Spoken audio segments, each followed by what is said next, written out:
হুম। আমার বইয়ে বয়স আসসালামু হয়েছে, আমার শরীরের রহমতুল্লাহি হাতে বারাকাতু।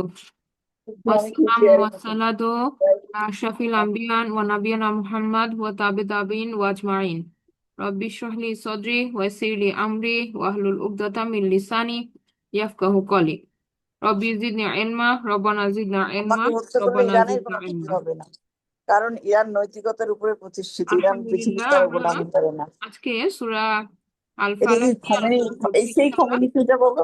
লাস্ট ক্লাস পর্যন্ত আমরা আলোচনা করেছিলাম হচ্ছে সূরা আন-নাস।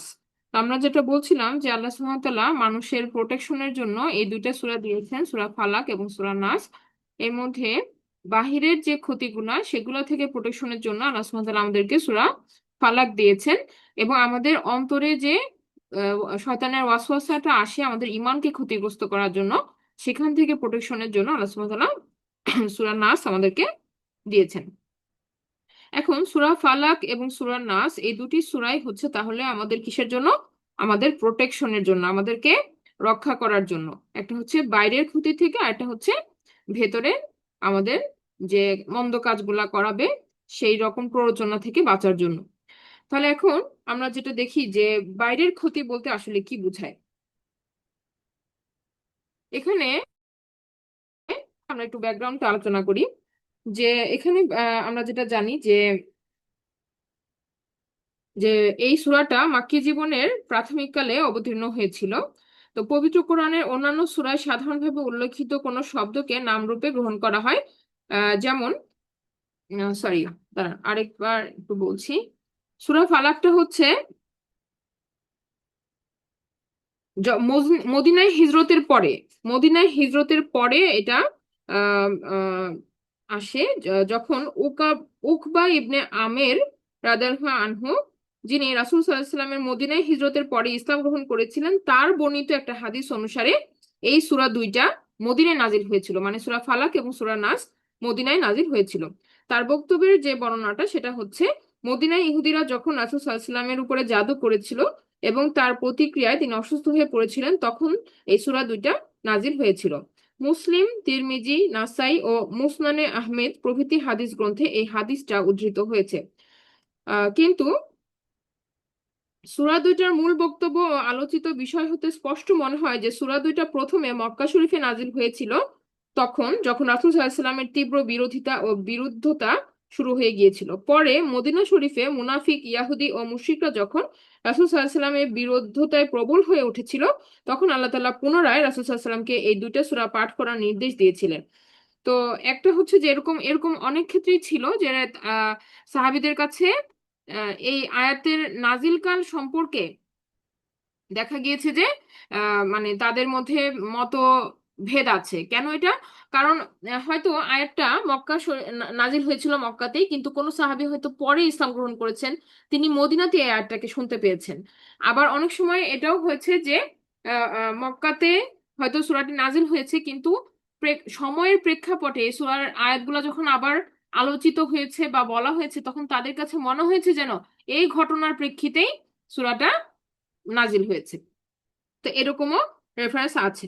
তো এইখানে যেটা হচ্ছে যে এই এই হাদিসে যেটা উল্লেখিত হয়েছে যে রাসূল সাল্লাল্লাহু আলাইহি সাল্লামের উপরে যখন জাদু করা হয় এবং তার শরীর অত্যন্ত খারাপ হয়ে পড়ে, তখন আল্লাহর নির্দেশে হযরত জিবরাইল আলাইহিস সালাম এসে এই সূরা দুইটা পাঠ করার আবারও হুকুম দিয়েছিলেন। এখন যেটা আমরা জানি যে ঘটনার প্রেক্ষাপটটা কি ছিল। রাসূল সাল্লাল্লাহু আলাইহি সাল্লামের দিনের দাওয়াতের কাজ যতই অগ্রসর হতে লাগলো, ততই তা বিস্তার লাভ করতে লাগলো, এবং তার সঙ্গে মক্কার কাফির কুরাইশদের বিরুদ্ধতা ও শত্রুতা ততই তীব্র ও কঠিন হয়ে উঠতে শুরু করলো। প্রথমে তারা আরবদের মনোভাব নিয়ে রাসূল সাল্লাল্লাহু আলাইহি সাল্লামকে প্রস্তাব দিয়েছিল যে আপনি এক বছর আমাদের মাবুদের ইবাদত করবেন, আর পরবর্তী বছর আমরা আপনার মাবুদের উপাসনা করব। এই সময়ে সূরা কাফিরুন নাজিল হয় এবং তাদের সঙ্গে সমস্ত সম্পর্ক ছিন্ন করার কথাটা আরো অকট্টভাবে ঘোষিত হয়। রাসূল সাল্লাল্লাহু আলাইহি ওয়াসাল্লামের বিরুদ্ধে শত্রুতার আগুন যখন দাউ দাউ করে জ্বলতেছে, ঘরে ঘরে তাকে গালমন্দ দেওয়া এবং তীব্র সমালোচনা করা শুরু হলো। তাকে রাত্রিবেলা গোপনে অতর্কিতে হত্যা করার উদ্দেশ্যে শলা পরামর্শ হতে লাগলো, এবং এই সময়ে তার উপর জাদু করতেও চেষ্টা করা হয়েছিল, যেন তিনি হয় মারা যান, নতুবা কঠোর রোগে আক্রান্ত হয়ে পড়েন, অথবা পাগল হয়ে যান। তো তো উপরোক্ত পরিস্থিতির প্রেক্ষাপটে হুদায়বিয়া সন্ধির পরে রাসূল সাল্লাল্লাহু আলাইহি সাল্লাম যখন মদিনায় প্রত্যাবর্তন করলেন, তখন সপ্তম হিজরি সনের মুহররম মাসে খাইবার হতে ইহুদিদের একটা প্রতিনিধি দল মদিনায় উপস্থিত হলো এবং লবিদ ইবনে আসম নামে একজন প্রখ্যাত জাদুকরের সাক্ষাৎ করলো। তারা তাকে বলল যে মুহাম্মদ সাল্লাল্লাহু আলাইহি সাল্লাম আমাদের সঙ্গে যে ব্যবহারটা করেছে তা তুমি ভালো করেই জানো। আমরা তার উপর জাদু করার বহুবার চেষ্টা করেছি, কিন্তু সফলতা লাভ করতে পারি নাই। এই কারণে আমরা তোমার কাছে আসতে বাধ্য হয়েছি। আমরা তোমাকে 3টা আশরাফি বা স্বর্ণ মুদ্রা দিচ্ছি, তুমি এটা গ্রহণ করো এবং মুহাম্মদের উপরে খুব শক্ত ও তীব্র ক্রিয়া সম্পন্ন জাদুর আঘাত হানো। এই সময় রাসূল সাল্লাল্লাহু আলাইহি সাল্লামের কাছে একটা ইহুদি ছেলে খাদেম ছিল।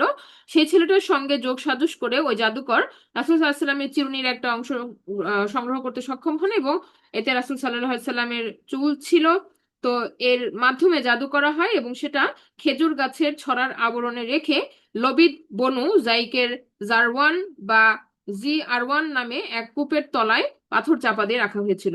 তো জাদুর ক্রিয়ায় রাসূল সাল্লাল্লাহু আলাইহি সাল্লামের শরীর খারাপ হতে থাকে, নিস্তেজ হয়ে আসে এবং তবে নবী হিসেবে তার যে দায়িত্ব এবং কর্তব্য ছিল তা তিনি যথাযথভাবে পালন করার ব্যাপারে বিন্দুমাত্র এই জাদু ব্যাঘাত সৃষ্টি করতে পারেন নাই। বরং রাসূল সাল্লাল্লাহু আলাইহি সাল্লামের এই জাদুর ক্রিয়াটা শুধু তার দেহের উপরেই সীমাবদ্ধ ছিল, নবুয়তের সকল দায়িত্বই তিনি পালন করেছেন। একদিন শেষের দিকে আয়েশা রাদিয়াল্লাহু আনহার ঘরে উপস্থিত থেকে তিনি আল্লাহর নিকট দোয়া করলেন এবং মুহূর্তেই তিনি নিদ্রাচ্ছন্ন হয়ে পড়লেন। পরে তিনি হযরত আয়েশা রাদিয়াল্লাহু আনহাকে বলেন যে আমি আমার রবের কাছে যা জানতে চেয়েছিলাম তিনি আমাকে তা জানিয়ে দিয়েছেন। দুজন ফেরেশতা দুইজন লোকের বেশে আমার নিকটে এলো এবং একজন আমার মাথার দিকে বসলো, অপরজন আমার পায়ের দিকে বসলো। একজন জিজ্ঞাসা করলো যে এর কি হয়েছে, অপরজন বলে দিল এর উপর জাদু করা হয়েছে। সে জিজ্ঞাসা করলো কে জাদু করেছে, উত্তরে বলা হলো লবিদ ইবনে আসম। জিজ্ঞাসা করলেন কিসে জাদু করা হয়েছে, বলা হলো চিরুনি ও চুলে। একটা পুরুষ খেজুর গাছের ছড়ার আবরণের মধ্যে রেখে তা করা হয়েছে। জিজ্ঞাসা করা হলো তা কোথায়, বলা হলো বনু জুরাইকের জি জারওয়ান কূপের তলায় পাথরের নিচে চাপা দিয়ে রাখা হয়েছে। এখন কি করা যেতে পারে, জিজ্ঞাসা করা হলে বলা হলো কূপের সব পানি সেচে দিয়ে পাথরের তলা হতে তা বের করতে হবে। তারপর রাসূল সাল্লাল্লাহু আলাইহি সাল্লাম হযরত আলী রাদিয়াল্লাহু আনহু এবং আম্মার ইবনে ইয়াসার রাদিয়াল্লাহু আনহু ও হযরত জুবাইর রাদিয়াল্লাহু আনহুকে নিয়ে সেখানে পাঠিয়ে দিলেন। পরে রাসূল সাল্লাল্লাহু আলাইহি সাল্লাম নিজেও সেখানে উপস্থিত হলেন। কূপ হতে পানি তোলা হলো এবং সেই খেজুর গাছের ছড়ার সঙ্গে পেঁচানো এক গাছি সুতার 11টা গিঁট লাগানো ছিল, সেই সঙ্গে একটা গমের পুঁটলি ছিল এবং তাতে কয়েকটা সুই বসানো ছিল। জিবরাইল আলাইহিস সালাম এসে বললেন আপনি মুআজ্জাতাইনে অর্থাৎ সূরা ফালাক এবং সূরা নাসকে পাঠ করুন। এই নির্দেশ অনুযায়ী রাসূল সাল্লাল্লাহু আলাইহি সাল্লাম এই আয়াত পাঠ করলেন এবং একটা একটা করে গিট খুললেন এবং পুঁটলি হতে সেই সূচ বের হলো। তো এভাবে জাদুর প্রভাব থেকে তিনি সম্পূর্ণরূপে মুক্ত হয়ে গেলেন। আচ্ছা, এখন এই যে বড় হাদিস আমরা আলোচনা করলাম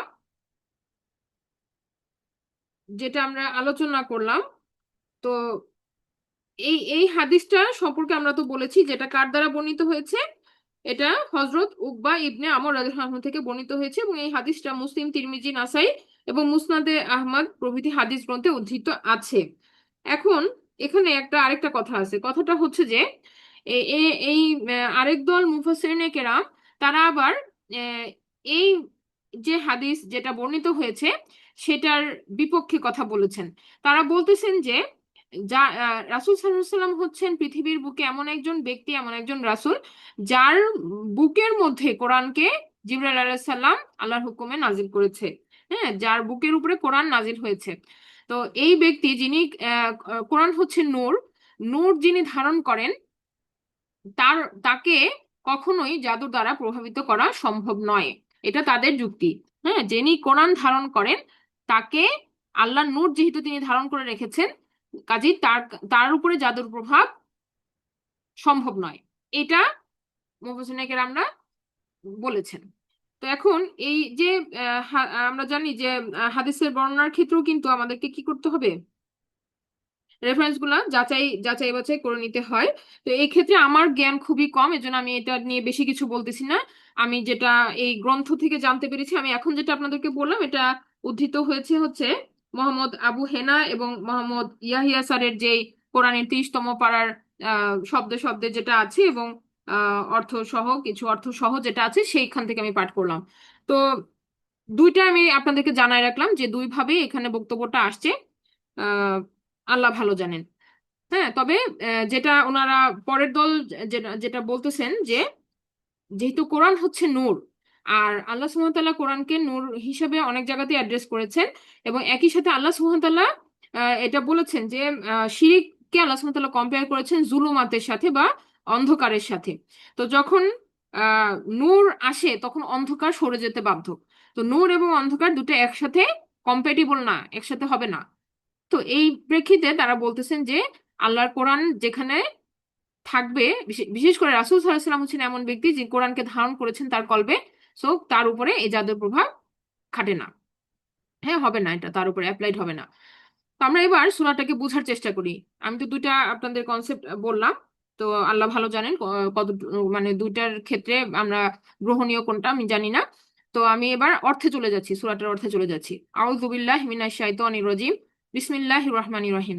কুল আউযু বিরাব্বিল ফালাক। হ্যাঁ, বলা হচ্ছে বলুন, আউযু আমি আশ্রয় চাই, বিরব্বিল ফালাক কার কাছে?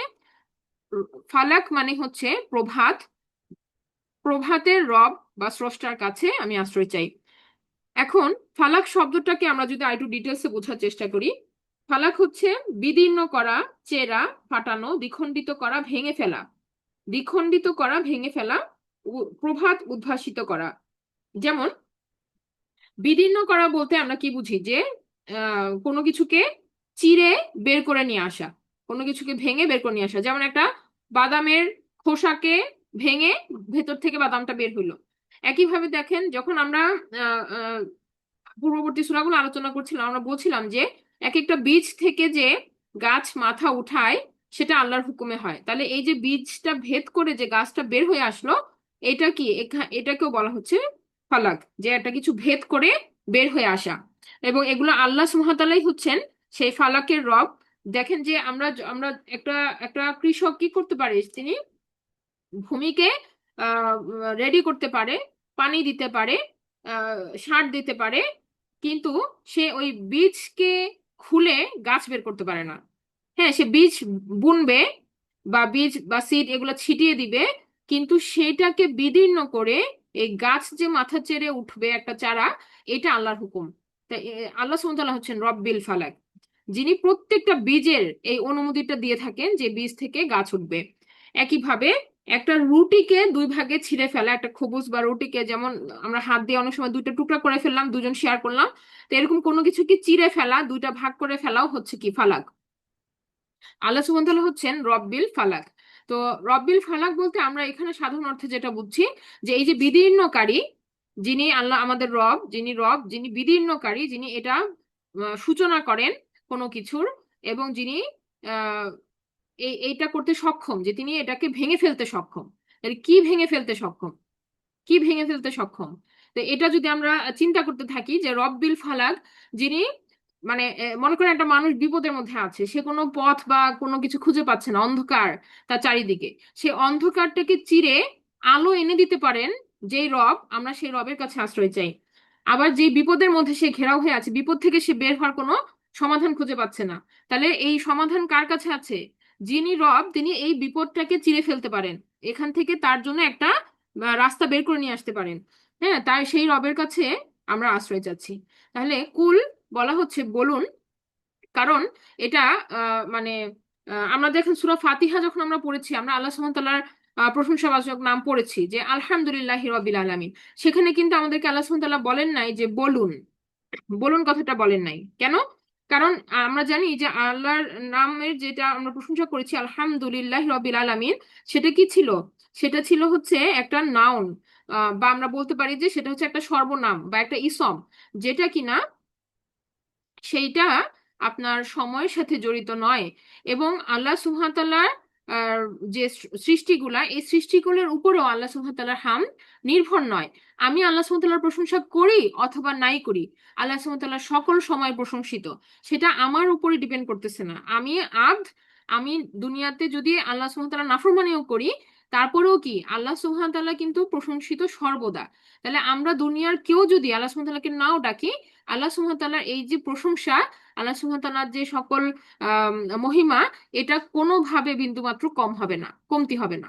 তাহলে আমার এই যে আল্লাহ সুবহানাহু ওয়া তাআলার এই স্বীকারোক্তিটা দেওয়ার মাধ্যমে কিন্তু কি করতেছি, আমরা রিয়েলাইজ করতেছি যে আমাদের রব কত মহান। সেখানে আমার বলাতে রবের মহিমা বিন্দুমাত্র কম বা বেশি হবে না, তার মহিমা সকল সময়ই অনেক বেশি। হ্যাঁ, তার তার তার যে মর্যাদা, তার যে প্রশংসা, এটা প্রত্যেকটা ক্ষেত্রে মানে তার আহ, যে যে স্থান, সেই স্থানে সমুন্নত।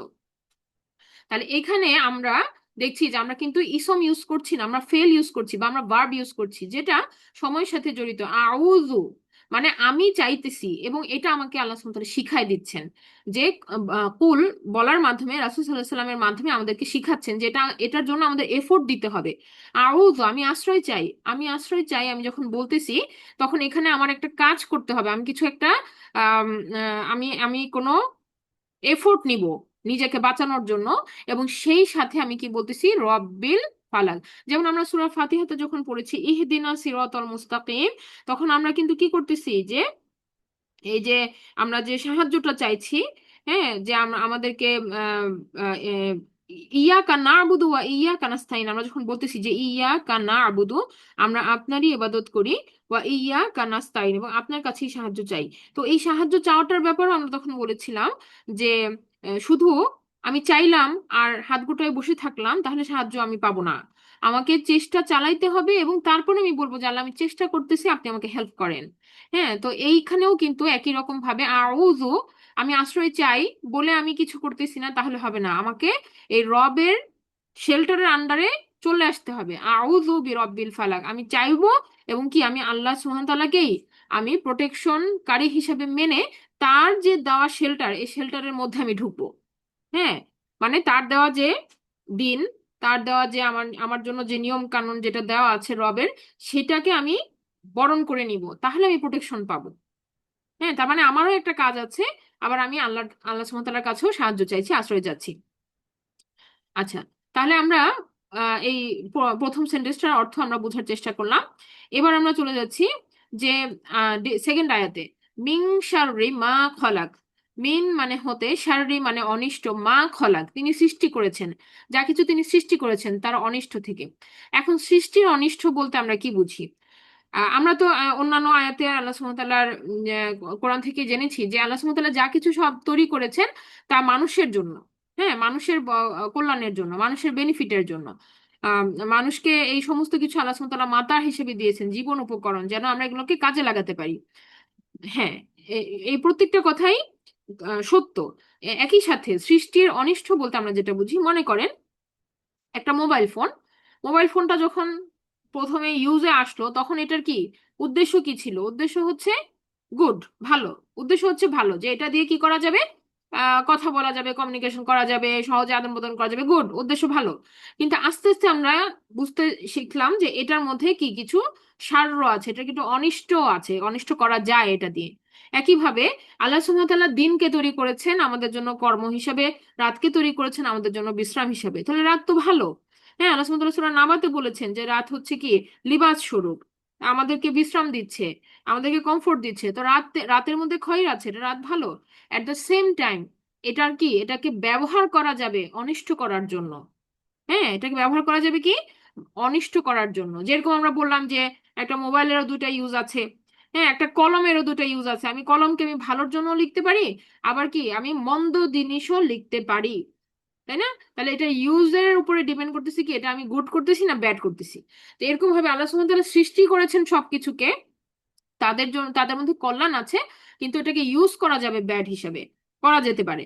তো এখানে আমরা সেই সমস্ত অনিষ্ট থেকে আল্লাহ সুবহানাহু ওয়া তাআলার কাছে কি করছি, আমরা আশ্রয় চাচ্ছি। মিন শাররি মা খলাক, তিনি যা তৈরি করেছেন, তিনি তৈরি করেছেন রাত্রিকে, তিনি তৈরি করেছেন দিনকে, তিনি তৈরি করেছেন সমস্ত পশু পাখি প্রাণী। হ্যাঁ, বিষধর অনেক কিছুকে তিনি তৈরি করেছেন। হ্যাঁ, তো এগুলার আল্লাহ আল্লাহ সুবহানাহু ওয়া তাআলা কি বলেছেন যে কোনো কিছু আল্লাহ অযথা তৈরি করেন নাই, কোন উদ্দেশ্য আছে তৈরি করার পেছনে, হয়তো আমরা সবগুলোকে বুঝতে পারি না। তো এখানে আল্লাহ সুবহানাহু ওয়া তাআলার সৃষ্টির অনিষ্ট থেকে আমরা আশ্রয় চাচ্ছি।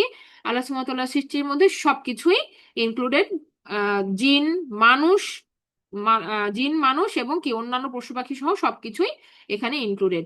মিন শাররি মা খলাক, তিনি যা তৈরি করেছেন তার অনিষ্ট থেকে। এরপর বলা হচ্ছে ওয়ামিং শাররি ওয়াসিকিং ইযা ওয়াকাব। ওয়ামিং শাররি এবং অনিষ্ট হতে, এবং তার সেই সমস্ত জিনিসের অনিষ্ট হতে, গসাক রাতের অন্ধকারের অনিষ্ট, শাররে গসিকিন মানে অনিষ্টটা কিসের? রাতের অন্ধকারের। ইজা ওয়াকাব যখন সেটা গভীর হয়। এখন এটা একটা একটা বিশেষ ইউজ যে আল্লাহ সুবহানাহু ওয়া তাআলা এখানে লাইল না বলে গসিক বলেছেন। গসিক অর্থ কি? হ্যাঁ, গসিক আর লাইলের মধ্যে ডিফারেন্সটা কি? সাধারণত সাধারণভাবে রাত বুঝাইতে যখন ইউজ হয় তখন আমরা লাইল পেয়েছি, আল আল কোরআনে অনেক জায়গায় আমরা লাইল পেয়ে থাকি। কিন্তু গসিক হচ্ছে আরবরা যেটা বুঝে যে একটা চোখের থেকে যখন পানি ছলছল করে পানি যখন পড়ে তখন কি, এটাকে তারা বলে গসিক। কোনো কিছু পড়তেছে টপ টপ করে। হ্যাঁ, তারপরে যখন মনে করেন যে একটা ব্যথা পাওয়ার পরে সেখান থেকে রক্ত যখন বের হয়ে আসে সেটা হচ্ছে গসিক। হ্যাঁ, আবার যখন আমরা বলতে পারি যে আহ গসিক হচ্ছে যে কোনো কোনো পুজ গলে যখন বের হয়ে আসে সেটাও গসিক। তাহলে কোনো কিছু এরকম বের হয়ে আসা, হ্যাঁ, এটাকে বলা হয় গসিক। তাহলে রাতের অন্ধকারের অনিষ্ট যেটা কিনা রাতের বেলা প্রকাশ পায়, এই অনিষ্টটা রাতের বেলা হয়ে থাকে, বের হয়ে আসে এই অনিষ্টটা রাতের অন্ধকারে। হ্যাঁ, ইজা ওয়াকাব যখন এটা গভীর হয়, যখন সেটা গভীর হয়। তাহলে রাতের বেলা মানুষের তো বিশ্রামের জন্য আল্লাহ তৈরি করেছেন, অন্য আয়াত আল্লাহ সুবহানাহু ওয়া তাআলা বলেছেন। কিন্তু এই সময় অনিষ্ট কে করে? এখানে আমরা জানি যে যে রাতের বেলা সমস্ত ক্রাইম হয়, অনেক সময় অন্ধকারের মধ্যে মানুষের মধ্যে কি তৈরি হয়, একটা টেন্ডেন্সি তৈরি হয়, অন্যায় প্রবণতা তৈরি হয়। অন্যায় প্রবণতা তৈরি হয় অন্ধকারে, মানুষ মনে করে যে ডে লাইট নাই, মানুষ সাক্ষী কম, হ্যাঁ, চারিদিকে মানুষের চলাফেরা কম, তখন অনেক অন্যায় কাজ হয়ে থাকে। সেগুলো যেমন মনে করেন মার্ডার হওয়া, রেপ হওয়া, তারপরে আপনার চুরি ডাকাতি হওয়া, এই সমস্ত কাজ তো আছেই। সেই সাথে শিরক এবং কুফর, এই কাজগুলো রাতের বেলা করা হয়ে থাকে। তো যখন গভীর রাত হয় তখন এগুলার প্রবণতা বেড়ে যায়। হ্যাঁ, বা এগুলা হয়ে থাকে গভীর রাতে। তো আল্লাহ সুবহানাহু ওয়া তাআলার কাছে আমরা আশ্রয় চাচ্ছি অনিষ্টতা হতে রাতে যখন সেটা অন্ধকারাচ্ছন্ন হয় বা গভীর হয়। ওয়ামিং শাররিন নাফাসাতি ফিল উকদ, এবং ওয়ামিং শাররি এবং সেই সমস্ত অনিষ্ট হতে যেটা নাফাসাতি ফিল উকদ, যেটা গিঁটগুলোর মধ্যে ফুঁক দানকারীর অনিষ্ট হতে আশ্রয় চাওয়া হচ্ছে। নাফাসাত মানে হচ্ছে দেখেন, নাফাসাত বলতে বোঝানো হয়েছে যে আপনার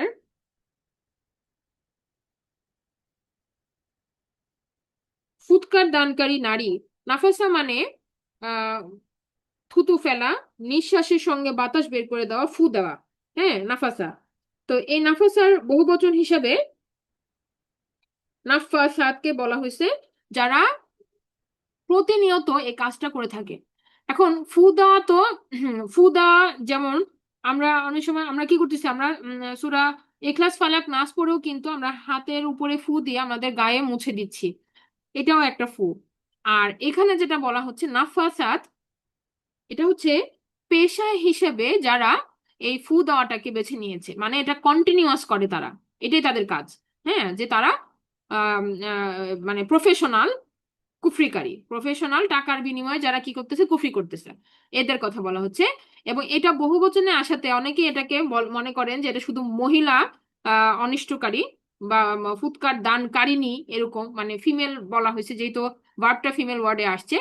তবে এটা অ্যাডজেক্টিভও হইতে পারে, এবং এই ক্ষেত্রে যে শুধু নারীদের ক্ষেত্রে এটা প্রযোজ্য হবে তা না, পুরুষরাও এই এই কাজটা করতে পারে। হ্যাঁ, যেহেতু এটা একটা অ্যাডজেক্টিভ, আমরা যদি বলি যে এই রাতে অনিষ্টকারী, এটা এই কথাটা উইচ বা এই কথাটা যে উইচক্রাফট যেটা বলা হয়, কালো জাদুকারী, তো সেটা মহিলা তো হইতেই পারে, এই সাথে পুরুষও হইতে পারে। হ্যাঁ, অমিন শারিন নাফাসাতি ফিল উকদ, যারা কিসের মধ্যে ফু দেয়? গিরা সমূহে, গিট দেওয়া, বাধা, চুক্তি চুক্তি করা, দড়ি বা সুতা দিয়ে করা। হ্যাঁ, এইগুলোতে যারা ফু দেয় তারা কুফরি কালাম করে। এগুলোর মধ্যে তারা কি করে থাকে, তারা তাদের মন্ত্রতন্ত্র পড়ে এগুলাতে গিট দেয় এবং ক্ষতি করার চেষ্টা করে। তো এই সমস্ত ক্ষতি থেকে যারা এগুলা করে তাদের এই সমস্ত ক্ষতি থেকে আমরা রব্বিল ফালাকের কাছে আশ্রয় চাই, যিনি ফালাক মানে কি, যিনি বিদীর্ণ করতে পারেন। তাহলে ওরা যাই করুক এগুলাকে তিনি কি করতে পারবেন? ওভারকাম করতে পারবেন। রব্বিল ফালাক এই সমস্ত অনিষ্টকে বিদীর্ণ করে ভেঙে দিয়ে এই সমস্ত ব্ল্যাক ম্যাজিক বলেন বা যাই বলেন, এগুলোকে বিদীর্ণ করে দিয়ে তিনি এগুলাকে বিনষ্ট করে দিতে পারেন, সেই ক্ষমতা আমাদের রবের আছে। আমরা সেই রবকেই আমরা ডাকছি, আল্লাহ সুবহানাহু ওয়া তাআলাকে আমরা ডাকছি। এরপর বলা হচ্ছে ওয়ামিং শাররি হাসিদিন ইজা হাসাদ, সবচেয়ে লাস্টে যেটা বলা হচ্ছে যে ওয়ামিং শাররি, এবং আমরা আশ্রয় চাচ্ছি হাসিদিন হিংসুকের, ইজা হাসাদ যখন সে হিংসা করে। তো এখানে হিংসা কথাটা যতটা সহজে বলা হয়েছে, হিংসাটা কিন্তু আসলে হাসাদ আসলে একটু ডিফারেন্ট লেভেল। হিংসা হচ্ছে কি, যে আপনি হচ্ছে একটা হচ্ছে ঈর্ষা। হ্যাঁ, ঈর্ষা হচ্ছে যে কাউকে দেখে আপনার আফসোস হলো যে ঈশ্বর এত আছে, আমার আমার তো নাই, আমার যদি থাকতো, এটা একটা। আর হাসাদ হচ্ছে ওর কেন আছে, হ্যাঁ আমার নাই, নাই ওরও থাকা যাবে না। এই যে একটা এরকম ক্ষতিকর মনোভাব রাখা, যে কারো কিছু ভালো দেখলে সেটা নষ্ট করে দেওয়ার প্রবণতা, এবং ওইটা নষ্ট হইলে আমার খুশি লাগে, আনন্দ লাগে, এরকম যদি প্রবণতা হয়, তাহলে কি হবে, সেটা হাসাদ। এটা হচ্ছে হাসাদ। হ্যাঁ, যে মানুষের অনিষ্ট করে দিতে পারলে ওই ব্যক্তি খুশি হয়, এবং সে অন্যের কল্যাণ দেখলে খুশি হয় না। অন্যের অসুবিধা দেখলে বা তার যে যার উপরে সে মানে হিংসা করতেছে তার ক্ষতি দেখলে সে আনন্দিত হয়। এই পর্যায়ে চলে গেলে সেটা হাসাদ, এবং এটা একটা এমন ব্যাধি যে এটা আমাদের রব ছাড়া আর কেউ এখান থেকে আমাদের বাঁচাতে পারবে না, এই এই ক্ষতির ফলাফলে। এখন এই এই যে এটার ফলে যে আমরা যেটা বলি যে নজর লাগা, চোখ লাগা, এটা হয়। নজর আছে অবশ্যই, এবং খারাপ নজরের ফলশ্রুতিতে আপনার মানুষের উপরে শারীরিক এবং অনেক রকম ভাবেই কি তারে মানে মন্দ জিনিসটা আসে। হ্যাঁ, নজরের ফলে, বদনজরের ফলে অনেক কিছু আসে। তবে একই সাথে হাসাদ, যেটা আমরা বললাম যে এরকম হিংসা, এরকম হিংসার বশবর্তী যদি হয় কেউ, যদি এরকম ভাবে মনের থেকে ইয়া করে, তাহলেও ক্ষতি আসে। তাহলে আল্লাহ সুবহানাহু ওয়া তাআলা, সেই আল্লাহ সুবহানাহু ওয়া তাআলার কাছে আমরা আশ্রয় চাচ্ছি ওয়ামিং শাররি হাসিদিন ইজা হাসাদ, যখন সে এরকম ভাবে হিংসাটা করে, তখন। হ্যাঁ, তখনের যেই মন্দটা আসবে সেইটার থেকে আমরা আল্লাহ সুবহানাহু ওয়া তাআলার কাছে আশ্রয় যাচ্ছি। তাহলে হাসাদ হচ্ছে কি বললাম আমরা, এক্সট্রিম লেভেল, যেখানে সে অন্যের কল্যাণটা সে দেখতেই পারতেছে না। হ্যাঁ, সেটা একসেপ্টই করতে পারছে না কারো কল্যাণটা। এবং একটা হচ্ছে যে ওই যে আমরা বললাম যে আচ্ছা, মানে আমি আমি একজনের ভালো দেখলাম, আমার কাছে মনে হইলো যে আচ্ছা আমারও যদি থাকতো আমিও অনেক কিছু গুড করতে পারতাম, এটা একটা। তখন আমরা কি করব, তখন আমরা দোয়া চাইবো যে আল্লাহ তুমি তাকেও বারাকা দান করো, আর আমাকেও তুমি কেপাবল করো যেন আমি এরকম অর্জন করতে পারি। কোনো ভালো রেজাল্ট হতে পারে, কোনো ভালো অ্যাচিভমেন্ট হতে পারে, সফলতা হতে পারে, বা অর্থ সম্পদ হতে পারে, প্রমোশন হতে পারে, গাড়ি বাড়ি হতে পারে। তো এটা যেগুলো দেখে মানুষের এরকম আসবে, তখন দোয়া করতে হবে তাদের কল্যাণের জন্য। একই সাথে আপনি নিজের জন্য চাইতে পারেন, হ্যাঁ, বা আমি আর নিজের জন্য চাইতে পারি। কিন্তু ওই ব্যক্তির অকল্যাণ তো আমরা চাচ্ছি না, আমরা তার জন্য কল্যাণ চাচ্ছি, তার জন্য বারাকা চাচ্ছি। সেটা হইলে ইট ইজ একসেপ্টেড। কিন্তু যখনই এরকম হবে যে তার ভালোটা আমার সহ্য হচ্ছে না, আমি তার মন্দটা চাচ্ছি, এবং তার ক্ষতিগ্রস্ত হলে আমি বরং বেশি খুশি হচ্ছি, তাহলে এটা হাসাদের পর্যায়ে চলে যায়। আল্লাহ আমাদের এরকম হওয়া থেকে আল্লাহ তুমি বাঁচায় দাও। এরকম হচ্ছে একটা ভয়ঙ্কর ব্যাধি। হ্যাঁ, এবং এটা মানে এটার কোনো রেমেডি নাই, এটার কোনো কি নাই, এটার কোনো ওষুধ নাই। যেমন আল্লাহ সুবহানাহু ওয়া তাআলা আল্লাহ সুবহানাহু ওয়া তাআলা অনেক কিছুর ক্ষেত্রেই বলেছেন যে সেগুলা কি আছে, সেগুলার রেমেডি আছে। যেমন আপনার অন্তরের যে ব্যাধি, অন্তরের ব্যাধির কথা আল্লাহ সুবহানাহু ওয়া তাআলা বলেছেন, বা আমাদের হৃদয়টা যে কালো দিয়ে অন্ধকার আচ্ছন্ন হয়ে যায়, সেগুলো আমরা কি করতে পারি, আমরা ইস্তেগফার বা আল্লাহ সুবহানাহু ওয়া তাআলার স্মরণের মাধ্যমে কিন্তু আমরা সেই হৃদয়টাকে ক্লিন করতে পারি। হ্যাঁ, আমরা করতে পারি। তাই এরকম ভাবে আমরা দেখি যে আহ, অনেক কিছুরই প্রতিশোধক আছে, বা আমরা সেটা থেকে ওভারকাম করে আসতে পারি। কিন্তু হাসিদ হচ্ছে এমন একটা সমস্যা যে আহ, এটার কোনো রেমেডি নাই। এটা একবার ধরে গেলে এটার থেকে মানে এটা এই আক্রান্ত হলে কেউ, সেটার থেকে একমাত্র আল্লাহ সুবহানাহু ওয়া তাআলা কি করতে পারবেন, তাকে ফিরায় আনতে পারবে। হ্যাঁ, তো এই জন্য আমরা সবচেয়ে লাস্টে এটা বলা হয়েছে যে ওয়ামিন শারি হাসিদিন ইজা হাসাদ, যে সেই রকম হিংসুকে যখন সে হিংসা করে। আর পারমিসিবল হচ্ছে কি, যে আমরা যদি কারো জ্ঞান দেখি যে সে কোরআনে অনেক পারদর্শী, বা তার আহ, তার মানে জ্ঞান অনেক কল্যাণকর জ্ঞান তাকে দেওয়া হয়েছে, যেটার মাধ্যমে সে মানুষের কল্যাণ করতেছে, তাহলে সেটা চাওয়া যাইতে পারে যে আল্লাহ এরকম জ্ঞান তুমি আমাকেও দাও। তার ক্ষতি করে না, তার তাকে আরো দাও এবং সেই সাথে আমাকেও দাও, এভাবে চাওয়া যেতে পারে। আবার এমন অর্থ সম্পদ যেটা আমরা দেখি যে মানুষের কল্যাণে সে ব্যয় করতেছে, সেই ক্ষেত্রেও সেটা চাওয়া যেতে পারে। হ্যাঁ, যে আল্লাহ তুমি তাকেও কল্যাণ দাও এবং আমাকেও দাও, যেন আমিও এরকম ভাবে তোমার পথে খরচ করতে পারি, এভাবে দোয়া চাওয়া যেতে পারে। তাহলে এখন একটা জিনিস আমরা খেয়াল করি, যে আমরা সূরা ফালাকে আমরা দেখছি যে আমরা শুধু একটা পাওয়ারফুল অ্যাড্রেসিং এর মাধ্যমে আল্লাহ সুবহানাহু ওয়া তাআলাকে আমরা দেখেছি, যে কুল আউযু বি রব্বিল ফালাক। হ্যাঁ, রব্বিল ফালাক, এই যে একটা ডাকে আমরা ডেকে অনেকগুলা অনিষ্ট থেকে আশ্রয় চাচ্ছি, অনেকগুলো অনিষ্ট থেকে আশ্রয় চাচ্ছি। অথচ আমরা দেখি যে সূরা নাসে আমরা তিনবার আল্লাহ সুবহানাহু ওয়া তাআলাকে তিনটা পাওয়ারফুল নামে ডাকার পরে আমরা আশ্রয় চাচ্ছি যে শয়তানের ওয়াসওয়াসা থেকে, যেটা সুদূরের মধ্যে দেওয়া হয় মানুষ এবং জিনদের মধ্য থেকে। তাহলে ওখানে শুধুমাত্র অন্তরের প্রোটেকশনের জন্য আমরা তিনবার আল্লাহ সুবহানাহু ওয়া তাআলাকে তিনটা ডিফারেন্ট নামে ডাকলাম। হ্যাঁ, আর এখানে আমরা একটা নামে, একটা পাওয়ারফুল নামে আল্লাহ সুবহানাহু ওয়া তাআলাকে ডাকলাম এবং ডাকার পরে আমরা অনেকগুলো প্রবলেম থেকে সমাধান চাইলাম।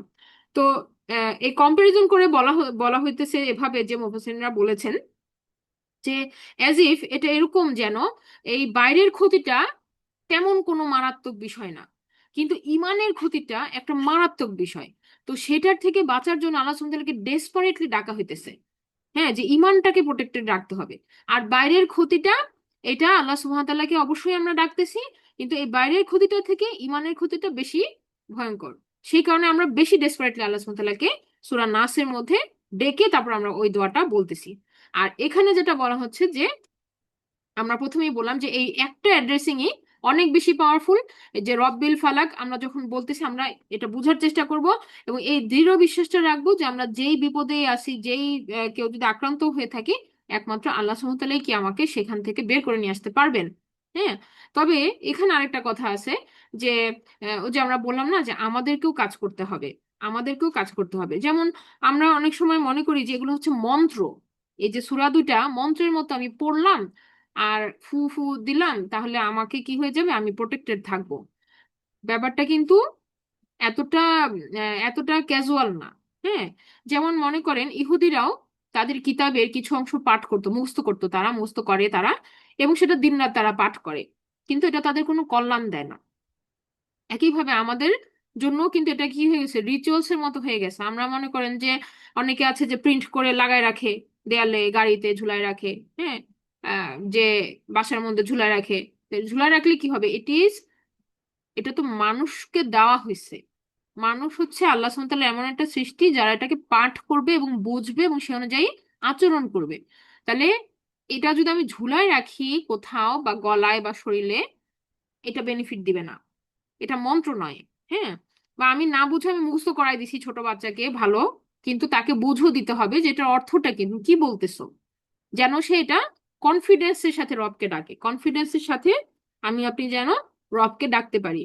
আমি যেটা বলতেছি এটার পাওয়ার এত বেশি যে আমি কনফিডেন্ট হয়েছি, আমি নিজেকে এম্পাওয়ার্ড মনে করতেছি যে আমি আমার এমন রবকে ডাকতেছি যে রব আমাকে এই বিপদ থেকে উদ্ধার করতে সক্ষম, তিনি সম্পূর্ণ সক্ষম এবং তিনি রব্বিল ফালাক, তিনি সবকিছু ভেঙে ফেলতে পারেন।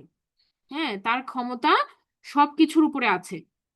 এভাবে যখন আমি বিশ্বাসের সাথে ডাকতেছি এবং সেই সাথে আমি নিজে প্রোটেকশন নিচ্ছি, আমি নিজে প্রোটেকশন নিচ্ছি। আমি যদি বেপরোয়া চলাফেরা করি এবং আল্লাহর হুকুমের বাইরে চলাফেরা করি, আর আমি আশা করি যে আল্লাহ সুবহানাহু ওয়া তাআলা আমাকে সম্পূর্ণরূপে টেক কেয়ার করবেন, তাহলে এখানে কি আমার কিছু ভুল আছে, তাহলে আমাকেও কি করতে হবে, সংশোধন করে আসতে হবে।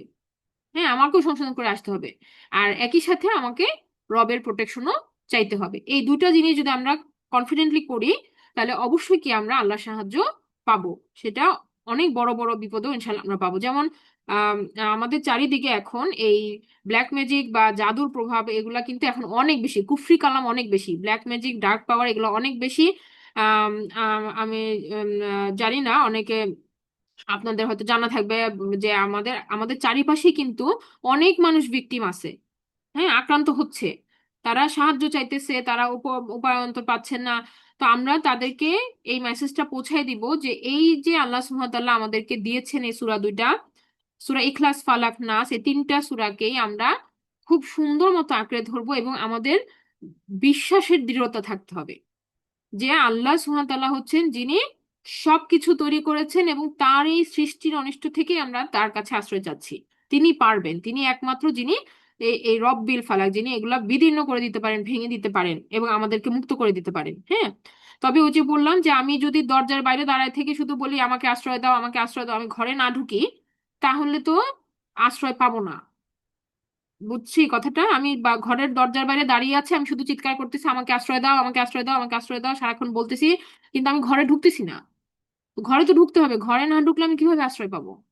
তো ঘরে ঢুকে তারপরে আশ্রয় চাইতে হবে আল্লাহ সুবহানাহু ওয়া তাআলার কাছে, এরকম এই দিনের মধ্যে ঢুকতে হবে, আল্লাহ সুবহানাহু ওয়া তাআলার কমান্ডের মধ্যে ঢুকে আল্লাহ সুবহানাহু ওয়া তাআলার কাছে আশ্রয় চাইতে হবে। হ্যাঁ, তো এইভাবে আমরা চাইবো ইনশাল্লাহ আল্লাহ সুবহানাহু ওয়া তাআলার কাছে, এবং আমাদের দৃঢ় বিশ্বাস রাখবো যে সকল ঘটনা আল্লাহ সুবহানাহু ওয়া তাআলার অনুমতিতেই হয়। আমরা ধৈর্য ধারণ করব। আল্লাহ আমাদের সবাইকে হেফাজতে রাখুন এবং আমরা এগুলা বুঝে পড়ার চেষ্টা করবো ইনশাল্লাহ।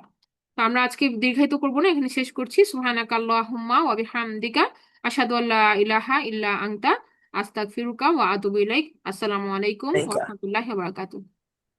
ওয়ালাইকুম ওয়ালাইকুম আসসালাম। আসসালাম ওয়া রাহমাতুল্লাহি ওয়া বারাকাতুহু।